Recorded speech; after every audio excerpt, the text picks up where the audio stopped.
ในเขาได้ห้องบีปีน้องๆคำว่าปิดมิดมาเคือโซเขาได้ผูกซึ่งตั้งมือเขาได้ผูกซึ่งแล้วค่ะ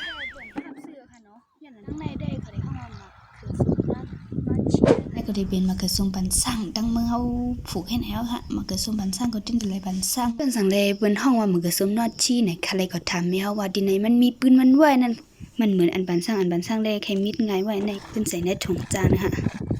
ป้อมไข่ลีได้ไผก็อยากตัวนั่นค่ะเนาะในก็ได้เป็นเจออันคันลึกออกไว้เหมือนกันทงได้ได้มีน้ำหนักหมอกะหือนั่นค่ะเนาะเปิ้นได้มาสอนให้นั่นเนาะโคไข่ลีก็บ่ละหยับเฮาเปิ้นก็มาซื้อถึงโซนกำเหลียวนั่นค่ะป้อมไข่ลีได้ไปตั้งโซนได้ไข่หนาใจเฮาไว้เอาคำไปสูงพี่ๆน้องๆก็ครั้งมื้อในก็พบจบกันทั้งของแจ็คเถื่อนชื่อเสียงยาวนะคะมื้อในก็ได้ห้องพี่ๆน้องๆคำว่าปิดมิดมาคือโซมจำกันนะคะก็ในเรียนเข้าสู่ว่าเอาข้างในก็ติเป็นแม้เขาติดปิดไปถาดดังตั้งมึงเว้ยก็เขาได้ผูกซึ่งตั้งมือเขาได้ผูกซึ่งแล้วค่ะเสื้อค่ะเนาะอย่างนั้นได้เฮาก็มันในก็เขาได้มามิดอันรีบเหตุขายนั่นค่ะเนาะก็ไปสั่งในก้นก้าเขาหับซื้ออันซุกมันแหนก็เบอเขาเป็นก้นก้านั่นค่ะเนาะบ่ก้าก่อนซุกมันในเขาได้มวยอะไรหึงตีขึ้น10ไข่ก็มันหยับนั่นค่ะเนาะก็บ่มันเด่นนาวเป็นมดอันนั้นได้เป็นตั้งในได้เขาได้เข้ามาคือสุดนอนชีค่ะเนาะอันนอนชีนั่นได้เฮาเอาซื้อคุยเฮาเหี่ยวบ่เฮาถึงได้มาผูกนั่นค่ะเนาะอันเป็นอันเป็นสร้างให้เฮาก็ซึ่งมันที่เปิ้นอันเป็นในถุงนี่มันได้มาผูกให้นั่นค่ะมันมี2นิ้วบ่ลัดมาว่ามันมี2นิ้วเนี่ยมันก็ซุมนอดชีเลยปันสร้างแหน่มันก็ซื้อยำผูกก็ได้หาแนวตายซื้อไว้ยำผูกว่ามันก็ซุมปันสร้างได้จังหือเนี่ยก็ไปยำหานั่นค่ะเอาค่ะในก็ได้เป็นมากระซุมปันสร้างตั้งมือเฮาผูกให้แล้วค่ะมากระซุมปันสร้างก็ติ้นอะไรปันสร้างนั่นค่ะตั้งมืออ้อยก็เขาได้ผูกตึงให้ได้พูดตั้งมือเฮาได้เป็นผูกตึงแล้วค่ะเอาค่ะมากระซุมปันสร้างในก็ยันตนสูงหนาละมาบ่กบป่นก้นเลยเปิ้นจังไดเอาไม้ก็พังหาดไว้หิมข้างหนังต้นติ่มลงโป้ให้ไหนคะนี่ติโป้แอนนะคะเนาะโป้เป็นอันสร้างอันใดเสื้อเนาะโหเห็นมาผูกนะทำขานั้นเด็กกายอันค่ะตีในก็คัดเลยลัดพิษก็อินค่ะกุนเจ้งในมันก็ขึ้นลงอยู่กูวันเหมือนในขึ้นมือผูกลงเห็นไหนก็มีเหมือนในลงมือผูกขึ้นเห็นไหนก็มีว่านอดชีก็ยาวปันสร้างก็ยาวก็ว่าเป็นกุนเจ้งเหมือนกันนั่นค่ะเปิ้นสั่งเลยเปิ้นห้องว่ามันก็สมนอดชีไหนใครก็ถามแม่เฮาว่าดิไหนมันมีปืนมันไหวนั่นค่ะเนาะมีไอ้มันก็หนึ่งกว่าซื้อคิโวมาค่ะเนาะลืมเลยห้ำนะคิดว่านั่นมีเจอมากระทรงเหมือนตัวนึงเห็นไอ้มานั่นก็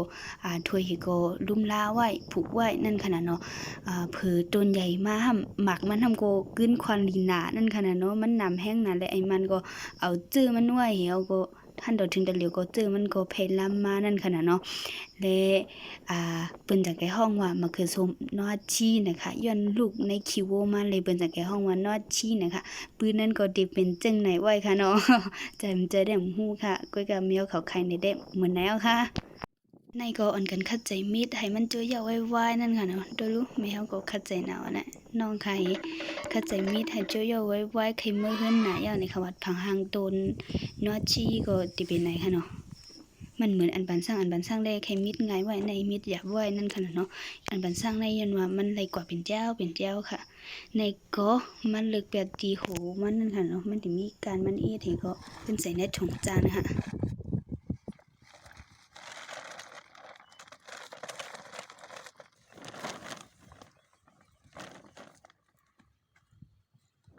นี่ก็จะเป็นผังห้างสวนเท่านั้นค่ะเนาะตั้งห้างหลีในสวนเท่าเขาน่ะบรรยากาศหลีนะคะไม่น่าได้ก็ในก็คัดเจมิดนะปุ่มงอโหยไม่เข้าแค่หนาวอ่ะคัดเจนะ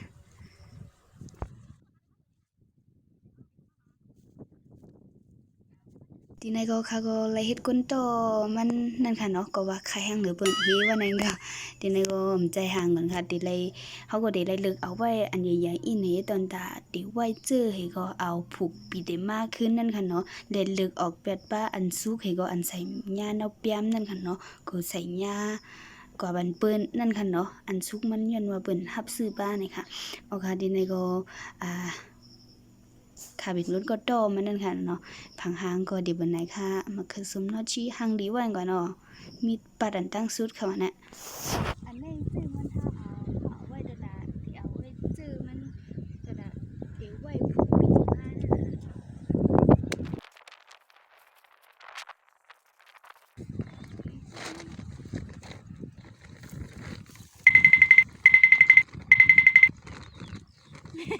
อันซุกมันป้าก่อนลูกอันซุกมันเปิ่นซื้อนั่นน่ะลูกใหญ่ลูกลงกันเขาเนี่ยนะในก็ขาก็เอามาดิเมียวเขาก็มาใส่นกแป้มให้ก็ตอนนั้นดิมาใส่ในถุงจานเป็นอีกว่านั่นค่ะเนาะพวกขายลีได้เพิ่นก็มาซื้อถึงโซนที่ในค่ะนี่เพิ่นบ่ไล่หิมกันแท่งกว่าเนาะพวกขายลีค่ะนะป้อมไข่ลีได้ไผก็อยากตัวนั่นค่ะเนาะในก็เดเวนเจอร์อันคันลึกออกไว้มื้อใกล้ดอนดาเดี๋ยวเอามื้อดีเฮือนให้ก็มื้อมีบจะเป็นในปุ้งให้ก็ตักแลดไว้ดอนดาเดี๋ยวเอาเฮ็ดเจอดอนดาเดี๋ยวผูกขึ้นปีเดมานั่นค่ะเนาะอ๋อค่ะมันคือซุ่มได้พวกไข่ลีได้ปล่อยจากนก้าได้อ่อนกันเลียนหาซื้อกันหั่นถึงในโซนเอาก้ามาตั้งเนาะโซนถึงดีแมกก็แมกออกเป็นถึงดีนั่นค่ะเนาะพวกไข่ลีได้ป้อมไข่ลีได้มีไผอยากด้วยเจิงว่านั่นเนาะค่ะเพื่อนเนี่ยยาวๆเหมือนว่ายหนึ่งมันเล็กๆว่ายหนึ่งมันมันจะรักไปซื้อน่ะเนาะโอ้เป็นออโต้อ่ะยังไงก็ผู้สาวมาแล้วนะคนยามเหตุการณ์ตาสีได้ก็ผู้หญิงก็เขียนคนใจก็เขียนนั่นค่ะเนาะบางบ่คนยิงยังเขียนหรือคนใจก่อนเหมือนเสียงแม่เฮาในบ่เขียนหรือคนใจเอาค่ะก็ว่าเพิ่นเฮาในมีคนใจมาจะมือขาก็เล็กๆนั่นค่ะเนาะมีแมวก็เหลียวกันหังก็มีเฮาก็เลยเฮ็ดเหมือนจังนั้นคนใจ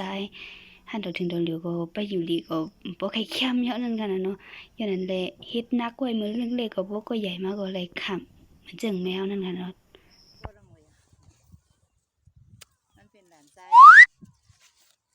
อีนางก็ในแดมพวกใครตีมาก็ในจังๆกันในเด้อขอดีๆกว่าแน่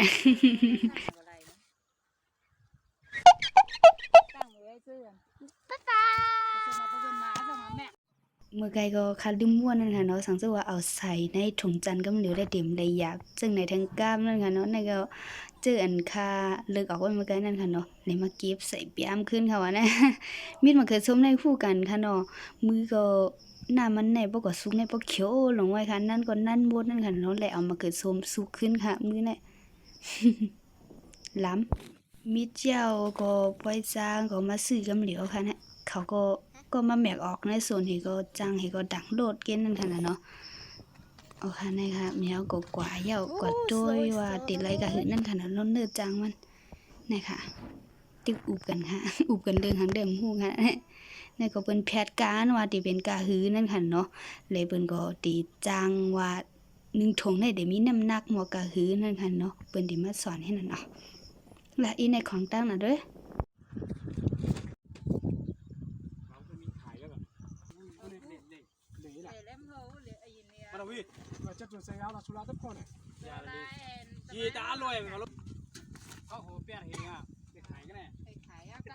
จางเหี่ยวก็เปิ้นเอาขึ้นกากำเหลียว1ถุงแม่นหลายกิโลนี่ก็เปิ้นก็หมายไว้จังได๋มาโฮมกันทั้งหมดบ่ว่าเนื้อจังแม่นก็คือจังได๋ใจจ้อมกันทั้งหมดให้นั่นค่ะคู่ไข่ลีก็บ่ละหยับเฮาเปิ้นก็มาซื้อถึงโซนกำเหลียวนั่นค่ะเนาะคนเฮ็ดโซนก็มีดังซื้อป้อมไข่ลีได้ไปตั้งโซนได้ไข่หน้าใจเฮาไว้แลมีดังซื้อค่ะพวกไข่ลีได้หมดแล้วค่ะอย่าลืมปันให้เฮาค่ะวางค่ะบ๊ายบายทุกกันวิดีโอหน้าค่ะ